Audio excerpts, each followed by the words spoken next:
Hello and welcome to CMS Forex News. I'm market analyst Nick Nassad. Today is Tuesday, September 8th, 2009. Following yesterday's national holiday in the US, we have finally seen a strong and decisive move in the euro-dollar pair. The euro broke above resistance of its recent consolidation pattern and moved above 1.4450, setting a fresh high for 2009. The 190 pip rise from today's low to today's high in the pair was the result of higher global stocks, and the lower dollar helped to boost commodity prices. The euro climbed against the yen in today's session as well, pairing its losses from yesterday. The euro was unable to move above yesterday's high, though we have had a break of downward sloping resistance to start this week, and a test of that same trend line now as support. It could be a sign that the euro is ready to move higher against the yen, and if stocks rally this week, that is a distinct possibility.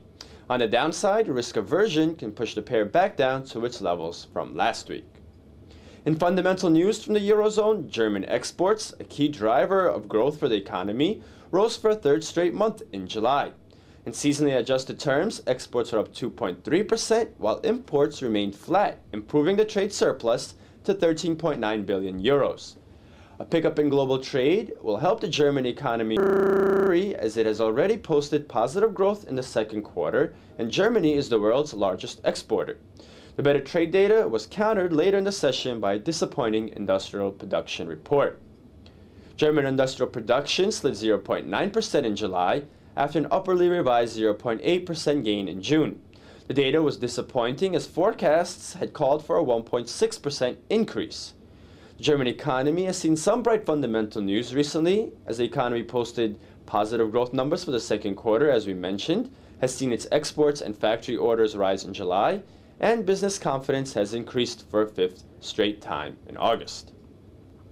The pound dollar rallied strongly in today's trading, climbing 250 pips from its session open, hitting an intraday high at 1.6585. That high ran up against a level of resistance from a period of consolidation in the pair from the middle of August. From there, the pound gave up some of its loftier gains, but today's move broke above an upward sloping line of resistance, and the market may want to retest that level now as support. UK manufacturing production surprised forecasts on the upside, climbing 0.9% in July, which was the strongest month-on-month rise since May of 2006. Industrial output also beat expectations, and is the latest sign that the UK economy has seen the worst of its recession and is beginning to climb out. The rise was led primarily by auto production, which was up 10.4% on the month. The dollar's weakness extended to the yen, with the dollar-yen pair falling to the 92 level. The global stocks were generally higher. The greenback was pressured, reflecting its overall weakness in today's trading. The pair consolidated after falling to its low around last week's low. The dollar Swiss franc saw a strong plunge downward, breaking through the 1.0550 area and a trend line of support that had held for the past 2 weeks. It seems that the Forex market, with all of its traders back from summer vacation, is finally ready to break out of some of the consolidation patterns we have seen during August. The direction of the breakouts seemed to be against the greenback.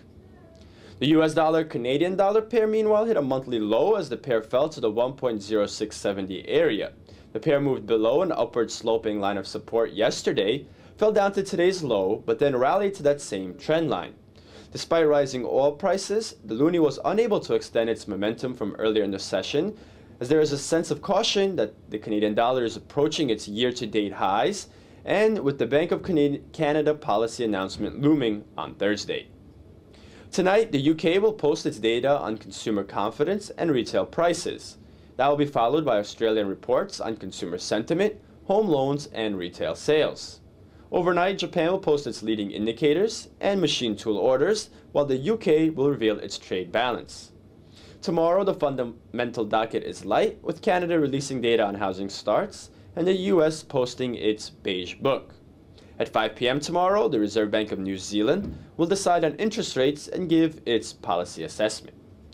And that wraps up today's coverage of the Forex market. Thank you for joining us here at cmsfx.com, and happy trading.